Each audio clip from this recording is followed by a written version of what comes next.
Welcome, dear friends. You're watching the Ruslan Belov channel. Today is May 22nd, 2026. Over the past 24 hours, a significant number of important developments have occurred across multiple front sectors simultaneously.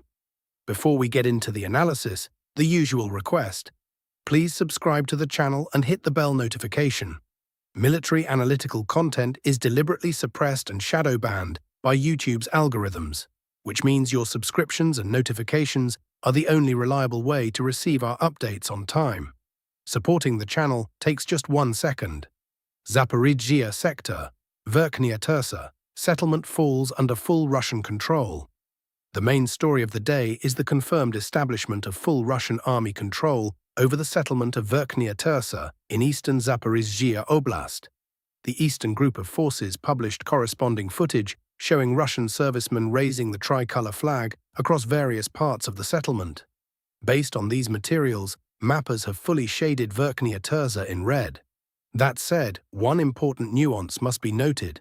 All published flag-raising footage covers the central and southern parts of the town, along Tsentralna and Molodizhna streets. Not a single confirmed video from Romantichna Street in the northern section has emerged. This indirectly suggests that isolated pockets of AFU resistance may have persisted in parts of northern Verkhnya Tersa at the time of publication. Looking at the broader arc of this battle, as recently as December 31, 2025, Verkhnya Tersa was firmly under Ukrainian control. Russian units have been fighting for this settlement for approximately 5 months, with the Eastern Group only confirming the final outcome today. The AFU mounted fierce resistance here, and that is a fact that must be acknowledged objectively. The strategic significance of Verkhnya Tersa is difficult to overstate. This settlement is one of the key defensive nodes on the Zaporizhzhia axis. Verkhnya Tersa, Hulyapolske, Voskresenka and Rozdolne together form the last meaningful AFU defensive line on the approach to Orikhiv, and beyond that to Zaporizhzhia city itself. West of these settlements, there are effectively no comparable defensive nodes until Zaporizhzhia, with the exception of Orikhiv, where fighting continues separately. Hulyapolska and Voskresenka, encirclement complete, assault ongoing. In parallel with Verkhnya Tersa, the operational situation has shifted significantly in 2 adjacent settlements. On Hulyapolska, by the end of May 21st, Russian units completed the operational encirclement of the settlement. Today, objective control footage has emerged confirming the presence of Russian forward elements inside the town's built-up area from the eastern direction. Given the available visual evidence, it can be stated that the battle for Hulyapolska is entering its final phase. On Voskresenka, by the close of May 21st, the southern portion of the settlement had already been marked either as a grey zone or as a zone of Russian infiltration. No new corrections have been reported over the past 24 hours. But the overall trajectory of events suggests the situation for Ukrainian forces here is critical. The key takeaway: the loss of these 3 settlements, Verkhnya Tersa, Hulyapolska and Voskresenka, would represent a catastrophic reduction in defensive depth for the Ukrainian side on the Zaporizhzhia axis. Stabilizing the front line behind these villages will be extremely difficult. Ukrainian command is clearly aware of this, hence the active operations around Orikhiv. AFU continue working to establish a buffer zone in the area of Novodanilivka and Mala Tokmachka, having effectively restored control over the latter. The purpose of this buffer is straightforward: to slow Russian advances and buy time ahead of what will inevitably be a major battle for Orikhiv itself. The strategic logic of Ukrainian command is transparent: hold the front far enough from Zaporizhzhia city until winter sets in. If Russian forces fail to enter Zaporizhzhia's urban area before December 2026, the winter period will create a natural operational pause. If, however, Russian units manage to establish a foothold in buildings and basements on the city's outskirts before the cold arrives, fighting will continue through the winter months. The entire current effort by Ukrainian forces on the Zaporizhzhia axis is aimed at preventing exactly that scenario. Highway M14, Ukrainian side establishes dense drone control over Russian logistics. A situation that deserves serious and separate attention is developing along Highway M14. the primary Russian logistics artery on the Zaporizhzhia axis, connecting Rostov-on-Don, Taganrog, Mariupol, Berdyansk, and Melitopol. A significant volume of footage, published in open sources today, documents Ukrainian drone strikes on Russian fuel trucks, military vehicles, and supply convoys moving along this highway toward the Zaporizhzhia front. The published materials include both successful target engagements and episodes in which drones deviated from their trajectory, presumably due to the effect of electronic warfare systems. This situation did not emerge overnight. An analysis of the event map from April 1, 2026 onward makes it clear, over several months, the AFU systematically targeted Russian air defense systems, radars, and electronic warfare assets across the entire Zaporizhzhia axis. The intensified drone pressure on Highway M14 today is the predictable outcome of that sustained methodical campaign. An indirect confirmation of the severity of the situation comes from an official administrative decision. Zaporizhzhia regional authorities have closed Highway M14 to private and commercial traffic. Movement is now restricted to military use only. This is not a Ukrainian information operation. This is the Russian administrative apparatus responding to a real and tangible threat.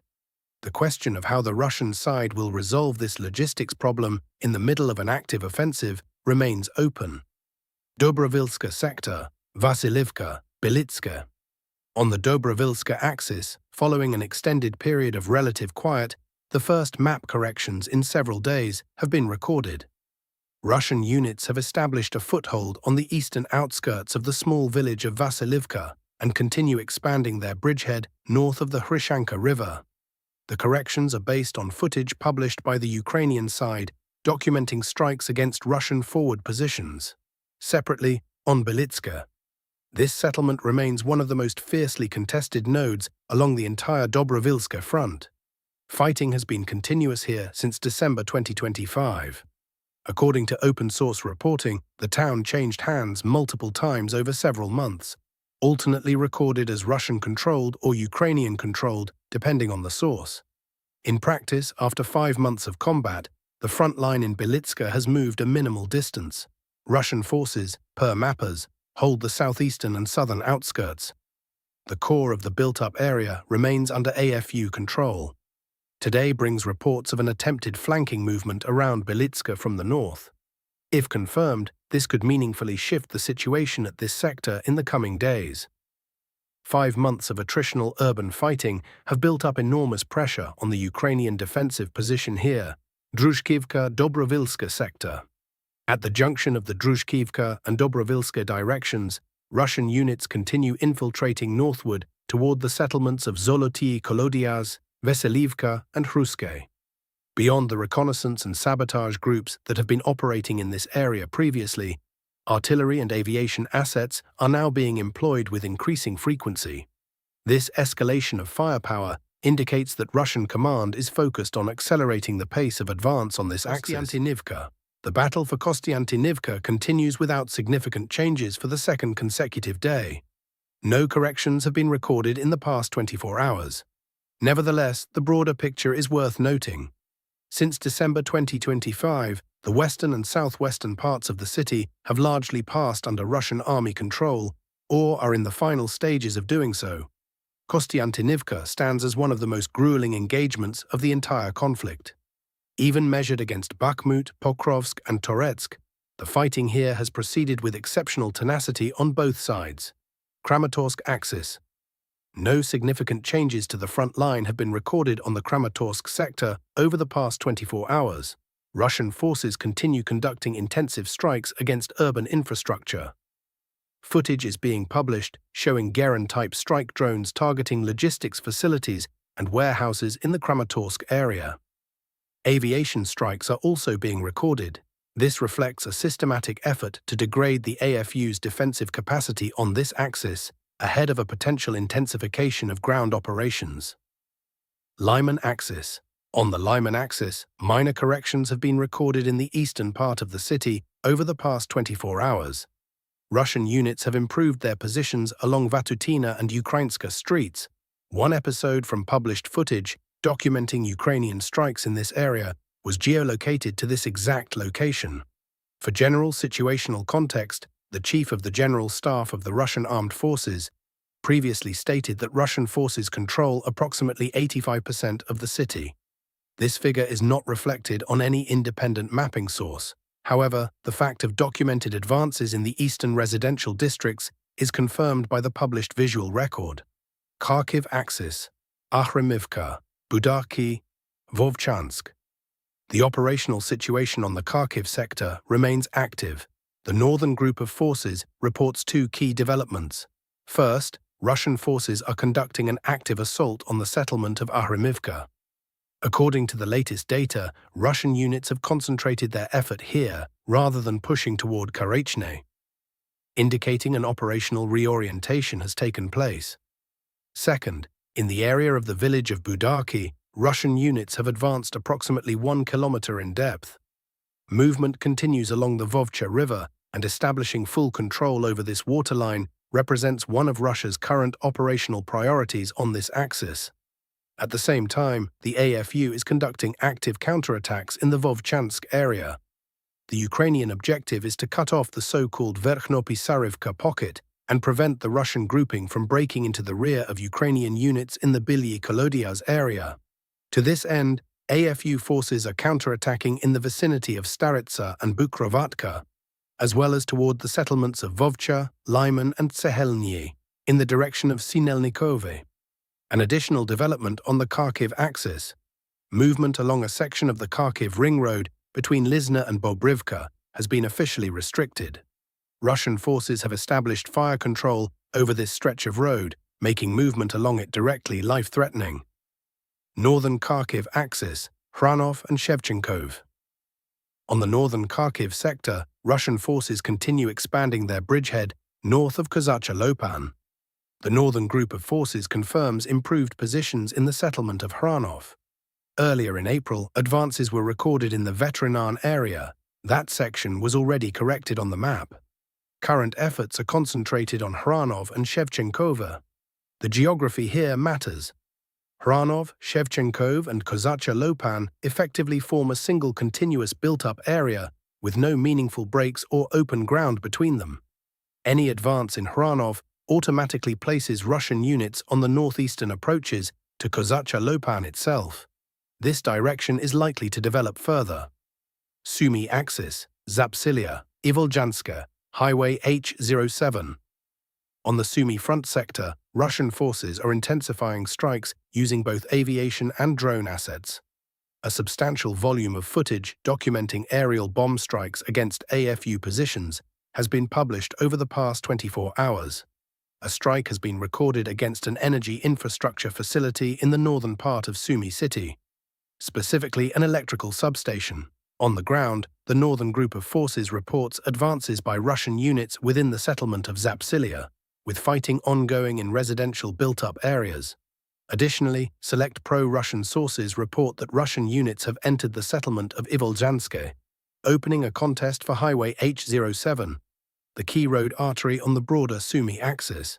Against this backdrop, Ukrainian officials continue to highlight the threat of a Belarusian offensive.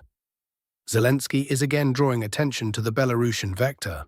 Ukrainian officials suggest a potential offensive toward Kyiv and Chernihiv Oblast could begin as early as autumn 2026. Notably, this assessment aligns with Russian operational timelines. The completion of fighting for the Sloviansk-Kostiantynivka agglomeration is reportedly targeted for the end of summer to early autumn 2026. Should that scenario materialize, activation of the Belarusian axis could follow as a logical next step. That's all for today, dear friends. Thank you for watching and for staying with us. Subscribe to the channel, leave your likes. It is direct support for the release of future episodes. See you next time.